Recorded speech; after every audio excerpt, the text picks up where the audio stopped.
7 মাসের প্রেগনেন্ট আমি। আমার স্বামী বিদেশে চলে গেছে আমাকে বাংলাদেশে রেখে। আমার স্বামী যাওয়ার সময় আমাকে হাতে 5,000 টাকা দিয়ে গেছে, আর কোনো টাকাই দিয়ে যায়নি। তো আমার কিন্তু প্রতি মাসে চেক আপে যেতে হয়, কারণ যেহেতু আমি প্রেগনেন্ট অবস্থায় আমাকে প্রতি মাসে চেক আপে যেতে হয়। প্রতি মাসে চেক আপে গেলে আমার 6 থেকে 7,000 টাকা এমনি লাগে।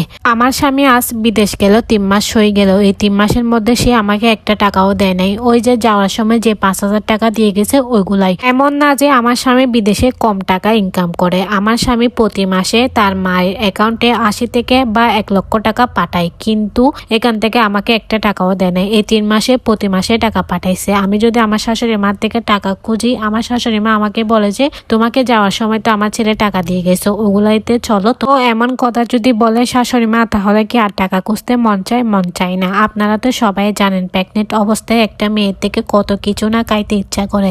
এইটা খাইতে ইচ্ছা করে, ওইটা খাইতে ইচ্ছা করে, কিন্তু আমি কিছু খাইতে পারি না। আমি জানি না আমার গর্ভে ছেলে সন্তান হবে নাকি মেয়ে সন্তান হবে। আমি যদি ডাক্তার দেখাই এসে মার্কেটে যাই, তখন কিন্তু মার্কেটে অনেক সুন্দর সুন্দর ছোট বাচ্চাদের কাপড় চোপড়, জুতো, অনেক কিছুই থাকে। আমার কিন্তু খুব ইচ্ছা করে ওইগুলা কিনতে, বাট টাকার জন্য আমি কোনো কিছুই কিনতে পারি না। তারপর আমার স্বামী যখন আমাকে ফোন দেয়, আমি তাকে বললাম যে তুমি তো জানো আমার কিন্তু প্রতি মাসে 6 থেকে 7,000 টাকা ওষুধে লাগে। তুমি যদি আমাকে মাসে 2,000 টাকা 3,000 টাকা দাও, তাহলে কিন্তু আমি কোত্থেকে কিনবো, কোত্থেকে খাইবো। তো আমার স্বামী আমাকে বলে যে তুমি তোমার বাবার বাড়ি থেকে নিয়ে আসো। তো আমি তাকে বললাম যে হ্যাঁ, এই 3 মাসে তো আমি আমার বাবার বাড়ি থেকে নিয়ে আসতাম। তুমি কি যে টাকাগুলা দিয়ে গেছো ওগুলা কি আমার হয়েছে? হয় নাই। তো এমন কথা যখন বললাম, সে আমাকে ফোনটা কেটে দেয়। কেটে দেওয়ার পর সে কিন্তু আমাকে ব্লক করে দেয়। কেন ব্লক করে দিয়েছে জানেন? আমি জানি তাকে বারবার কল দিয়ে ডিস্টার্ব করতে না পারি। আমি যদি কল দিয়ে টাকা খুঁজি, তাই সে আমাকে ব্লক করে দেয়। সে কিন্তু আমাকে ডেলি 2 বার কল দেয়। সকালে 1 বার কল দেয়, রাতে 1 বার কল দেয়। এর মাঝখানে যদি আমার ওর সাথে কথা বলতে ইচ্ছা করে, আমি কথা বলতে পারি না, কারণ সে আমাকে ব্লক মারে রাখে। ওর যখন ইচ্ছা হয় তখন ব্লক করে আমাকে কল দেয়। আমার বিয়ের পর কিন্তু আমার স্বামীকে আমি 1.5 বছর পাইছি। তো 1.5 বছরে যদি আমার কোনো কিছু খাইতে ইচ্ছা করে, কোনো কিছু কিনতে ইচ্ছা করে, বাট তাকে বললে সে কখনো কিনে দিত না, কখনো আনতো না। আমার বিয়ের সময় আমাকে 1 জোড়া হিল দিয়েছিল। তো আমি তাকে বললাম যে এত বড় বড় হিল এগুলা দিয়ে কি আমি সব জায়গায় যাইতে পারি? যাইতে পারি না। তুমি আমাকে 1 জোড়া জুতো এনে দিও। কিন্তু সে আমাকে জুতো কিনে দেয় নাই। কিন্তু সে তার সব কিছু সব শখ পূরণ করে, ওই যে আমারগুলা পূরণ করতে পারে না। এবং কি তার মা, তার বোন একটা আছে, বিয়ে হয়েছে, তারপরে এখানে থাকে বাবার বাড়িতে, তার সবগুলা শখ পূরণ করে। মা, বোন, বাবা সবকিছু পূরণ করে, কিন্তু বোরগুলা সে পূরণ করতে পারে না। তো এখন কিন্তু প্রচুর পরিমাণ শীত পড়তেছে। তো আমি বললাম যে আমার একটা শীতের সোয়েটার লাগবে আমার শাশুড়ি মাকে। তো আমার শাশুড়ি মা বলতেছে যে বাবার বাড়ি থেকে যেটা আনছো ওইটা দিয়ে শীত কাটাই দাও। ওইটা কিন্তু একদম পাতলা ছিল।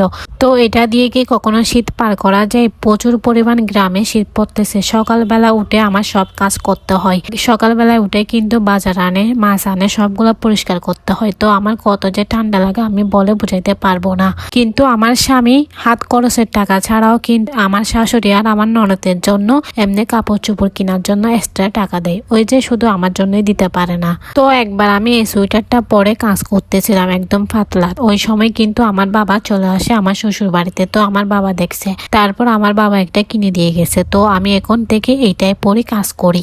এমন না যে আমার বাবার বাড়ি থেকে আমার বিয়ের সময় কোনো কিছু দেয় নাই। আমার বাবা কিন্তু 6 লক্ষ টাকা খরচ করে আমাকে এই বাড়িতে বিয়ে দিছে। মানুষ নাকি বাবার বাড়ি থেকে কিছু আনতে না পারলে তখন শ্বশুর বাড়িতে স্বামী, শ্বশুর শাশুড়ি এসব করে, কিন্তু আমার বাবার বাড়ি থেকে সবকিছু দিছে। তারপরে কিন্তু এরা আমার সাথে অনেক অত্যাচার করে যাচ্ছে। আমি এমন না যে দেখতে অনেক কালো, দেখতে সুন্দর না, পড়ালেখা কিছুই জানি না, এমন না। আমি কিন্তু দেখতে অনেক সুন্দর, আমি কিন্তু দেখতে অনেক ভালো একটা শিক্ষিত মেয়ে। তারপরে কিন্তু আমার শ্বশুর বাড়িতে আমার সাথে এমনই করে। আমার স্বামী এমন একটা বাপ নেয় যে সন্তানটা কিন্তু তার না, অন্য কারোর, এমন একটা বাপ করে। কিন্তু সন্তানের বাবা তো সে তারপরে জানে, তারপরে সে আমার সাথে এমনই করে। চিন্তা করলাম এই সংসারে আমি আর থাকতে পারবো না, আমি চলে যাব। কিন্তু চিন্তা করে দেখলাম আমি যদি চলে যাই আমার সন্তানের কি হবে। দেখি আগে বাচ্চা হয়ে যাওয়ার পর সবকিছু ঠিক হয় কিনা, আমার স্বামী আমাকে দেখতে পারে কিনা। যদি সবকিছু ঠিক না হয় তাহলে কিন্তু আমি চলে যাব এই সংসার থেকে। আমি এভাবে এই সংসারে কখনো থাকতে পারবো না। যেখানে স্বামীর ভালোবাসা নেই, যেখানে শ্বশুর শাশুড়ির ভালোবাসা নেই, সেখানে কখনো থাকা যায় না। তো এই গল্পটা আমাকে একটা আপু পাঠাইছে আমার মেসেঞ্জারে, তার জীবনের কাহিনী যেন আমার ভিডিওর মাধ্যমে আমি সবাইকে জানাই। তো তোমাদের কাছে ভালো লাগলে বেশি বেশি শেয়ার করে দিবা।